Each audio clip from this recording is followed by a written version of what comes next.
Yo, what is going on, you guys? Bastion Wagio here, and today we're going to be coming at you with the Spright deck profile post the February 2023 Forbidden and Limited list, guys. I have been trying to find the best way to play this deck ever since that list dropped, and my heart was just absolutely broken. I want to go ahead and share right here. Rest in peace to Spright Elf, gone way too soon. I don't think it deserved to be banned, maybe limited. Banned seems a bit much, Konami, but it's okay. I mean, we'll make do. It's still a viable strategy, which was actually surprising, low key. Just because I thought with the lack of recursion, not being able to make Totally Awesome was my initial thought. But I do have to thank the internet for helping us out and letting us find new ways to go ahead and continue to make Totally Awesome and continue to make it really good and actually very consistently as well. So we're gonna go ahead and jump into it, guys. Now this Spright build is gonna be the Spright, the pure Spright, I should say, deck. I've also messing around with like Gishki Spright, Tri-Brigade Spright, Live Twin Spright as well, just a little bit. That one seems to be kind of fun. But if there's any other type of Spright deck that you guys want to go ahead and see on the channel, let me know in the comment section down below and I'll have that for you guys. Also, if you guys want to see test hands with these, make sure you guys hit 40 likes on the video, and I'll make sure to have a test hand combo video for you guys in this upcoming week or within the next few days. So without further ado, let's get right into the profile, starting off with the monsters. Alright guys, so for the monster count, we are not slowing down with the sprites. If anything, we are going even further with it. 3 blue, 3 jet, double red, 1 carrot for the main monster sprites. So the reason we included the red and the carrot is mainly because you're going to be facing a lot of board breakers such as like Lightning Storm, Dark Hole people are playing right now. We can't really negate Dark Ruler no more, but it's kind of not seeing as much competitive play as I thought it would be. We are also playing the Pixies as well. You might have also seen and gotten a glimpse of the other cards we are playing in the deck, but whatever. So with these cards right here, you want to make sure you have consistency when it comes to having as many Spright names on the board as possible with this upcoming list. So that's why I wanted to go ahead and bump up red to 2. Carrot and Pixies get also upgraded into the deck as well. Just to be able to have as much interruption as possible. Losing the elf and the recursion does help. Not help. It hurts the consistency of the deck. It hurts the follow-up of the follow-up game of the deck, where you have to pretty much have the Spright starter, but that is why I'm compensating for that by making sure I have as many Spright names in the deck, viable Spright names in the deck as possible. So if you get any other Spright main deck monsters in the future, that'd be really cool, but it's not really something that I'm essentially hoping for. Not hoping for. I am hoping for it, but it's not something that I foresee happening. We do play 1 Iperia. Just being able to have that additional draw is going to be nice. It can come up. Is this going to be your normal summon? That's perfectly fine as well. Again, the biggest thing with this deck is just being able to find something that's consistent. If you guys do not like playing Iperia, another level 2 extender you guys can definitely try out is going to be like Soul Scissors. Or if you guys do like the Trick Stars in the deck, definitely that is still a very viable option, mainly because Cashier players may start to play cards like Solemn Judgment to go ahead and prevent their board from getting absolutely just destroyed by a board breaker. So that is something to keep in mind as well. 3 Nimble Beaver, double Angler, that has not changed. 3 Swap Frog as well for any additional extenders that we are going to be playing in the deck. 3 Swap Frog is still important because you're going to be, so essentially the new combo with Swap Frog is summon Swap Frog, activate Swap Frog effect, send this to the graveyard, activate Swap Frog to add this back to your hand, and then you go ahead and summon out the Bujinki Ahashima, I think it's called. So you special summon out these 2, 1 from your graveyard, 1 from your hand, overlaying the Totally Awesome. Then during your standby phase of your opponent's turn, you summon out the other one, and Totally Awesome, you can actually tribute another Aqua monster, so you actually get rid of the swap frog that you summoned, and that is another way you can almost guarantee that you're still going to be able to have that Totally Awesome negate on board for that next turn. So it's going to be essential as well. And no real changes needed to be made to the Nimble package. For the last monsters we play, 3 Nib, 3 Ash. Ash is pretty much going to be a main staple in this current format, I should say, because I'm going to be uploading this on Monday the 13th, so the Banlist is official as of today. Wonderful! Welcome to the new format officially. So 3 Ash, 3 Nib, I think are going to be pretty standard in every single deck you're going to be playing. Kashtira, which is foreseen to be the best deck, along with like Sword Soul and all this type of other things, they don't really play around Nib.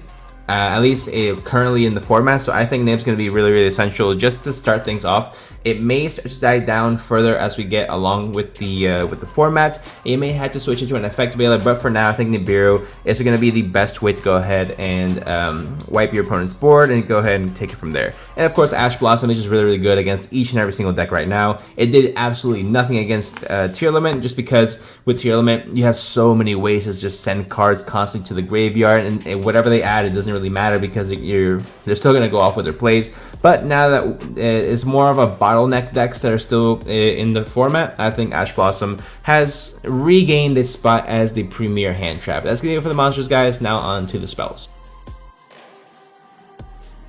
So guys, for the spells, we play 3 copies of starter, 1 smashers. That has not changed. Pretty self-explanatory right there. Again, with the loss of Spright Elf, you really just want to have as consistency as possible, just so you make sure you're able to get your interruptions, whether it's Spright Red, Carrot, whatever you need.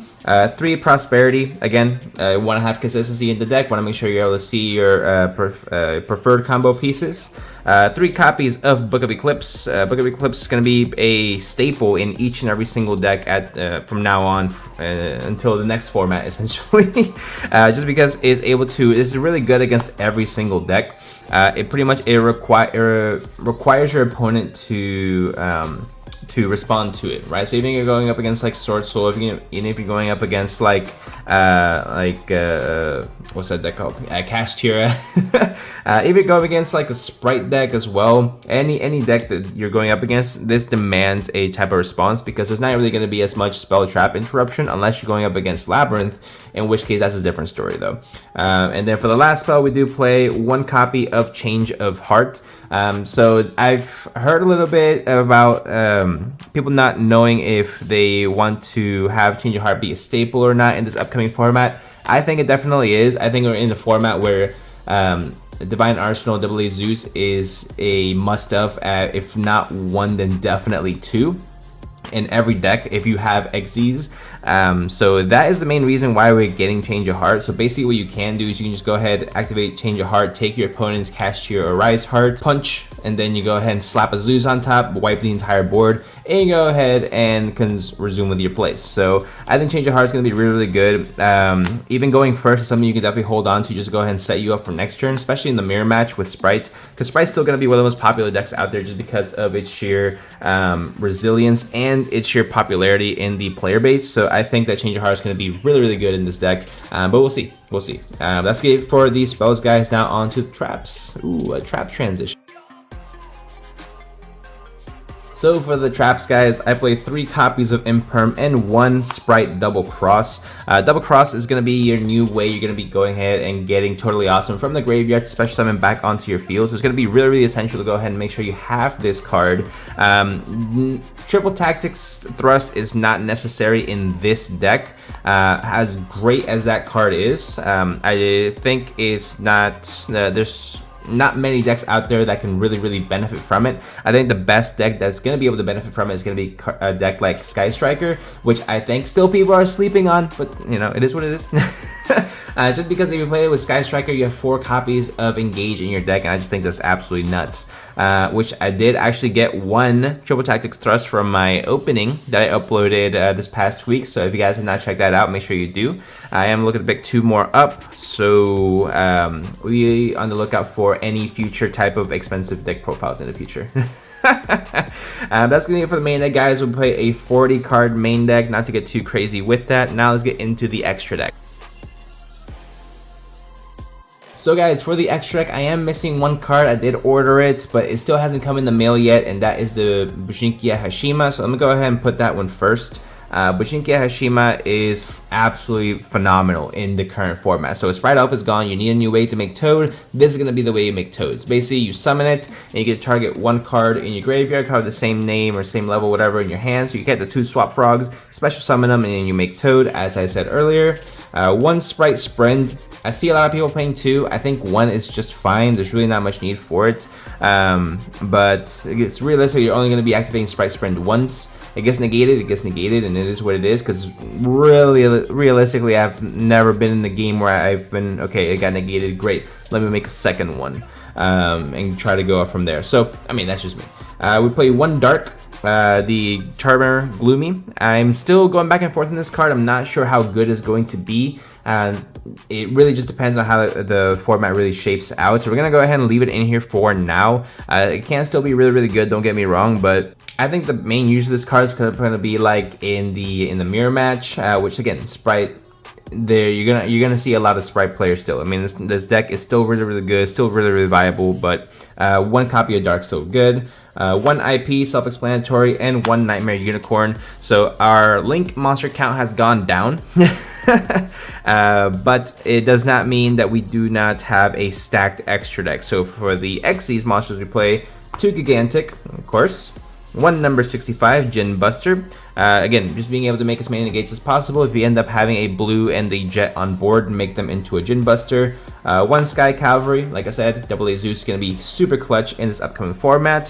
1 Onibaru Soul Sweeper. This card is actually godlike. Again, like I said in my previous profile that I did for Spright, guys, this card wins me so many games. It's super, super clutch. You cannot cut this card. Just going to say that right now. 1 number 2 Ninja Shadow Mosquito.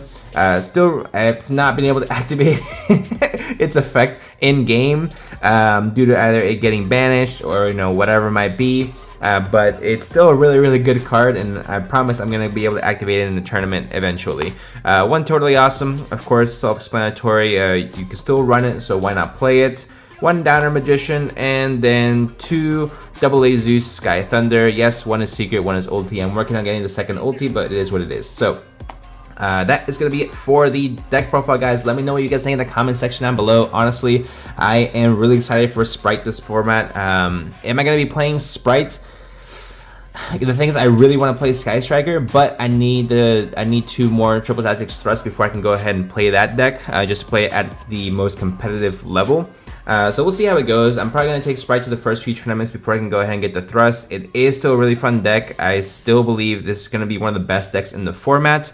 But until my Bujinkia Hashima comes in and I get my 2 Thrusts, I currently have no deck. so I'm still trying to figure that out, guys. But anyway, if you guys do enjoy the video, let me know by smashing that like button down below. Remember, 40 likes and I'll go ahead and do a test hand video with this exact deck. That way you guys can go ahead and see what type of boards you're going to be building, how it's going to work out, and essentially how Spright is still going to be one of the best decks moving forward. But let me know in the comment section down below what you guys want to see next. Subscribe for more, hit that notification bell, and I'll see you guys in the next one.